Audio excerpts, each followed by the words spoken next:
حجر اسود کے معنی سیاہ پتھر کے ہیں۔ حضرت جبرائیل علیہ السلام اس کو جنت سے خود لے کے آئے تھے۔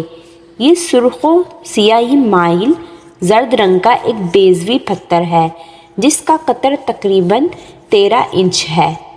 یہ پتھر کعبہ کے دروازے کے قریب جنوبی دیوار کے مشرقی گوشہ میں باہر کی طرف زمین سے تقریباً 5 فٹ کی بلندی پر نصب ہے۔ یہ آغاز طواف کی علامت ہے۔ طواف شروع کرتے وقت اس کو چومتے ہیں۔ اس کی جگہ غلاف کعبہ نہیں ہوتا اور حجر اسود کا پورا حلقہ صاف نظر آتا ہے۔ حجر اسود کو سنگ اسود، رکن اسود بھی کہتے ہیں۔ اسلامی روایات میں ہے کہ حجر اسود کو جنت سے جبرائیل علیہ السلام لائے تھے۔ نیز اس کو جنت کا جواہر، جنت کا یاقوت اور جنت کا پتھر بھی کہا جاتا ہے۔ حجر اسود کی ابتدائی رنگت اور اس کی چمک دمک کے متعلق جو روایتیں ہیں ان سے واضح ہوتا ہے جس وقت یہ جنت سے اترا تھا تو چاندی سے زیادہ سفید تھا، موتی کے مثل چمکتا تھا اور اس کی نور سے اطراف حرم روشن ہو جاتا تھا۔ اس کی موجودہ سیاہی زمانہ جاہلیت کی نجاست اور بنی آدم کے گناہوں کی وجہ اور 2 مرتبہ اس کی آتش زدگی کی وجہ سے ہے۔ حجر اسود کی لمبائی 1 بالش 4 انگل اور چوڑائی 1 بالش 3 انگل۔ اس طرح حجر اسود کا قطر کم بیش 1 فٹ ہے۔ مختلف روایتوں کا خلاصہ یہ ہے کہ جب حضرت ابراہیم علیہ السلام اور اسماعیل علیہ السلام نے کعبہ تعمیر کر لیا تو ابراہیم علیہ السلام نے اپنے فرزند سے کہا کہ کوئی خوشنما پتھر ایسا ہو جو طواف شروع کرنے کی جگہ بطور علامت لگا دیا جائے۔ اسماعیل علیہ السلام ادھر ادھر تلاش کر رہے تھے کہ حضرت جبرائیل علیہ السلام حجر اسود لائے۔ غرض ہے کہ یہ پتھر حضرت ابراہیم علیہ السلام نے کعبے کی جنوبی دیوار بیرونی جانب کونے پر نصب کر دیا تاکہ طواف کعبہ یہیں سے شروع کر کے یہیں ختم کیا جائے۔ جب حضرت سرور کائنات نے ظہور فرمایا اور جس وقت آپ علیہ السلام کا سن 35 سال کا تھا، تعمیر کعبہ کی پھر ضرورت ہوئی، جس کا سبب یہ تھا کہ ایک عورت کعبہ غلاف کو اوت کا دھواں دے رہی تھی کہ چنگاری اڑ کر غلاف کو آگ لگ گئی۔ کعبے کی اکثر لکڑیاں جل گئیں اور حجر اسود بھی جل گیا۔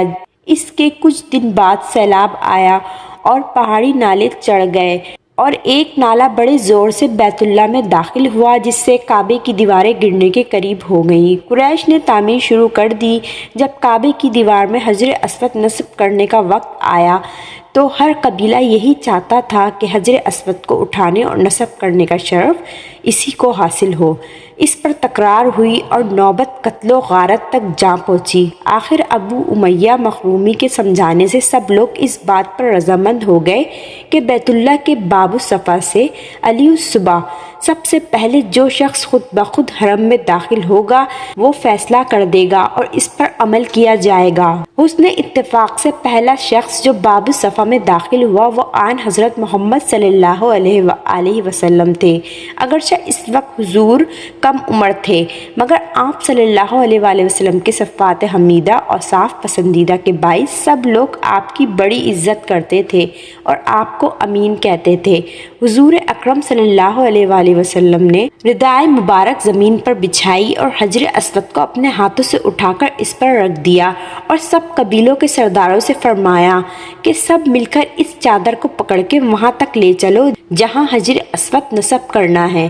سب نے اس طرح کیا اور اس کو اٹھایا۔ حضور اکرم صلی اللہ علیہ وآلہ وسلم نے اپنے دست مبارک سے حجر اسود اٹھا کر اس کی جگہ پر رکھ دیا۔ حجر اسود کی فضیلت میں جو احادیث بیان کی گئی ہیں ان حدیثوں کے الفاظ استعادے اور کنائے وہی ہیں جو تمام مذاہب میں استعمال کیے جاتے ہیں۔ چند احادیث میں یہ تحریر ہے: اللہ تعالیٰ کے نزدیک بہترین اور پاک ترین صاف ترین جگہ حجر اسود اور رکن ایمانی کے بیچ میں ہے۔ حجر اسود کو چومنا اور چھونا گناہوں سے دور کرتا ہے۔ حجر اسود کے قریب جو دعا مانگی جاتی ہے وہ قبول ہوتی ہے۔ جو شخص حجر اسود کو چھوتا ہے اس کے گناہ ایسے معاف ہو جاتے ہیں گویا وہ ماں کے پیٹ سے پیدا ہوا ہو۔ اگر اس کو مشرکوں کی نجاستیں نہ لگ جاتی تو اس کی برکت سے ہر مریض کو جو اسے چھوتا شفا ہو جاتی۔ سبحان اللہ۔ امید ہے دوستو میری یہ ویڈیو آپ کے لیے معلومات کا باعث بنی ہوگی۔ انشاءاللہ تعالی نیکسٹ ویڈیو اور نیکسٹ انفارمیشن کے ساتھ حاضر ہوں گے۔ تب تک کے لیے اللہ حافظ۔